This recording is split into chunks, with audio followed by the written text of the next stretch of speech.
सद्गुरू श्री ब्रह्मचैतन्य महाराज गोंदवलेकर यांचं प्रवचन 31 मार्च।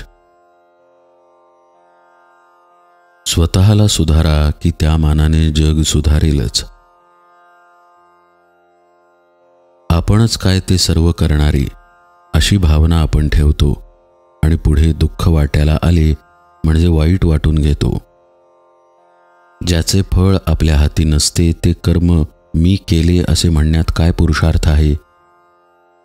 मी भगवंताचे कृत्य भगवंताला अर्पण करतो असे म्हणतो, याचा सुद्धा अभिमान आपल्याला होतो।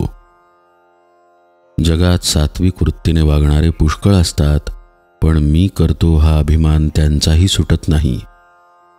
खरोखर नुसत्या कर्माने परमार्थ साधत नाही, करता मी नाही हे समजले म्हणजे सर्व साधते।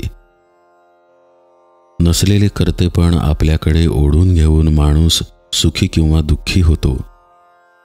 ज्याच्याकडे कर्तेपण आहे त्याला ते देऊन आपण सुखदुःखातीत राहावे। खोलीतल्या खोलीत जो सुख मानून घेतो तो कैदी खरा सुखात असेल असे आपल्याला वाटते।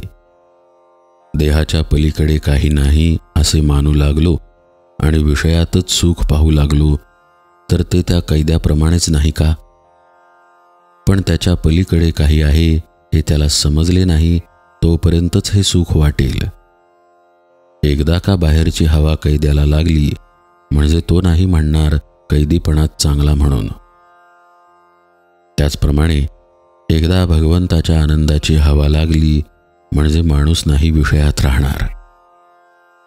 चित्त आपल्याला निर्विषय करता येणार नाही, पण ते भगवंताकडे लावता येणार नाही असे नाही। बुजार घोड्याला जसे चुचकारून घेतात तसे मनाला करावे। वृत्ती जिथे पालटायला लागते तिथे सावध राहावे। भगवंताचे स्मरण चुकले की काहीतरी अवघड वाटायला हवे। आज नको वाटणारे नामस्मरण बळजबरीने करावे म्हणजे हवेसे वाटणारे विषय जातात। प्रापंचिक अडचणीतून जर आपण मार्ग काढतो तर मग परमार्थातल्या अडचणींना का भ्यावे? जर आज आपल्याला विवेकाने सुखी राहता आले नाही तर आपल्याला सुख कधीच मिळणार नाही। नुसते गिरीकंदरात जाऊन कुठे परमार्थ साधत असतो का? तसे असते तर तो माकडांनाही साधला असता। खालच्या प्राण्यांना आपले विकार आवरण्याचा विचार नसतो, पण मनुष्याला चांगले वाईट कळते। त्याला सारासार विचार करण्याची शक्ती आहे। ही त्याच्यावर भगवंताची कृपाच आहे।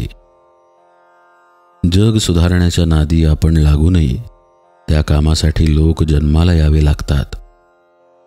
अगदी आपला मुलगा जरी झाला तरी त्याला योग्य ते सांगून पाहावे, पण मी त्याला सुधारीनच हा भ्रम नसावा।